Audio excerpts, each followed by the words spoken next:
बात शुरू हो गई।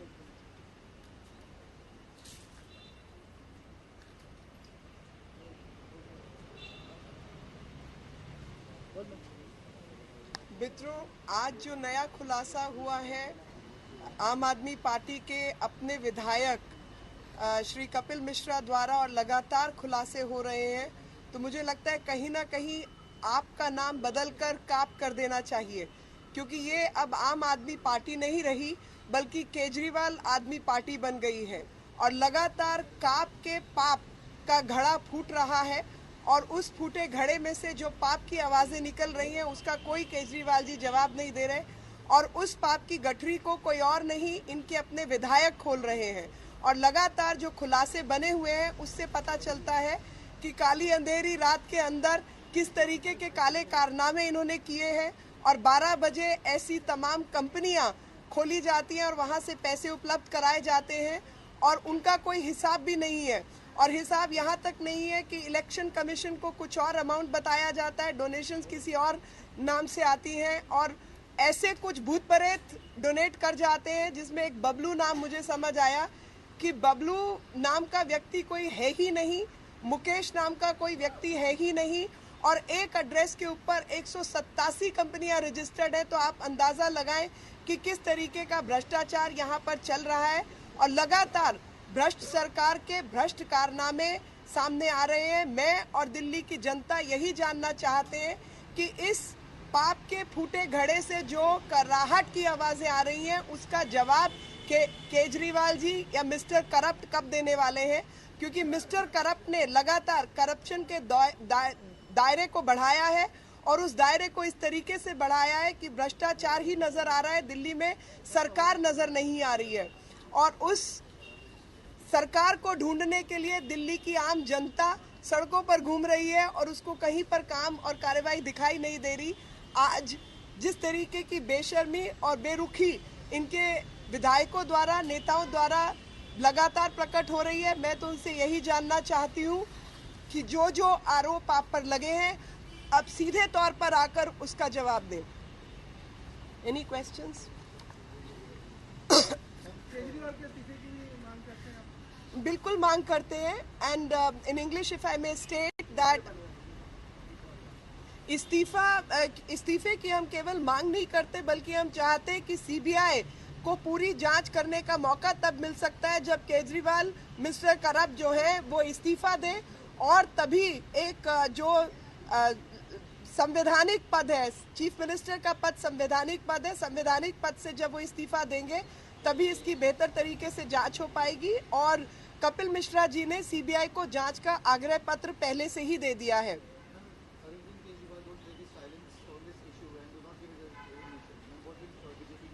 See, the BJP has to follow the law, and all I can say is the people of Delhi are fed up with this kind of governance, and that is why the renaming of AAP has to be KAP.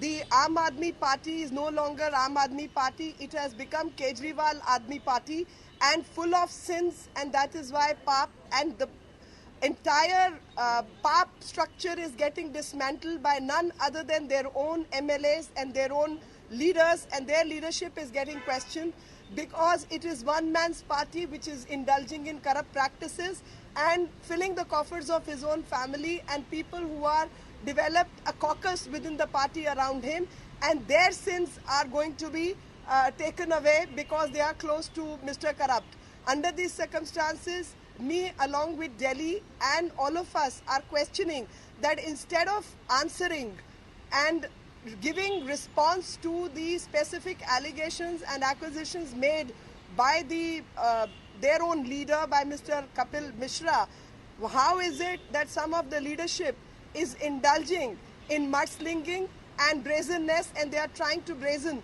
the entire episode of corruption repeatedly?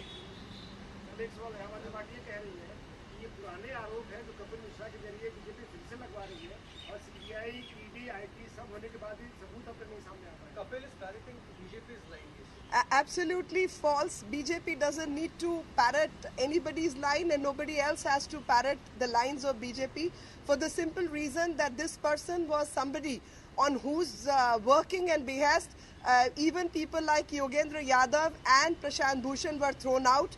He was a person who was closest to Mr. Corrupt, and end of the day, Mr. Corrupt's own corruption is coming forward by the same person.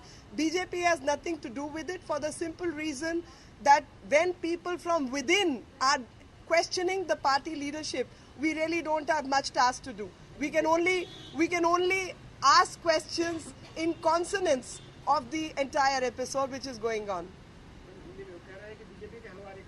देखिए, BJP को कुछ कहलवाने की आवश्यकता इसलिए नहीं है कि जब पार्टी के भीतर से आवाज उठ रही है और उसको जवाब देने की बजाय बीजेपी का नाम लेकर उस पर्दे के पीछे मिस्टर करप्ट जो है वो छुपना चाहते हैं, तो वो बर्दाश्त नहीं होगा, बल्कि सामने बातों का सामना करना पड़ेगा। जिस तरीके के आरोप उनके अपने विधायक और उनके बहुत ही खास व्यक्ति उन पर लगा रहे हैं, क्योंकि मैं आप सबके माध्यम से दिल्ली को और देश को याद दिलाना चाहती हूँ कि कपिल मिश्रा वही व्यक्ति हैं जिन्होंने सबसे अधिक नज़दीकी के साथ जल बोर्ड के घोटाले की जो जांच है वो अरविंद केजरीवाल जी के कहने पर की थी, और ये वही व्यक्ति हैं जिनकी सिग्नेचर कैंपेन ने प्रशांत भूषण और योगेंद्र यादव को पार्टी से निकाला था। तो ऐसे हालात के अंदर वो भारतीय जनता पार्टी का इस सब से कुछ लेना देना नहीं है। अगर किसी का लेना देना है तो वो इनके अंदरूनी मामले हैं, और अंदरूनी ठगी की जो व्यवस्था है वही इसके लिए जिम्मेवार है।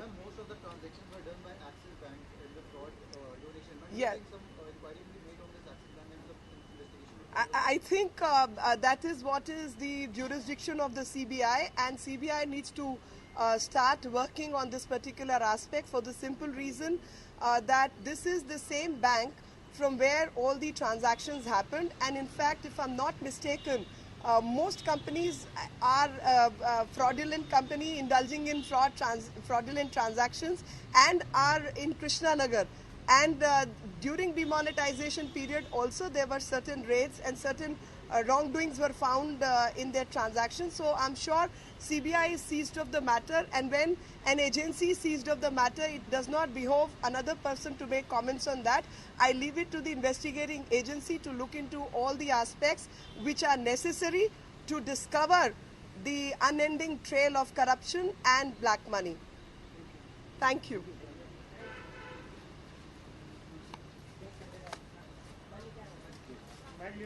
महेश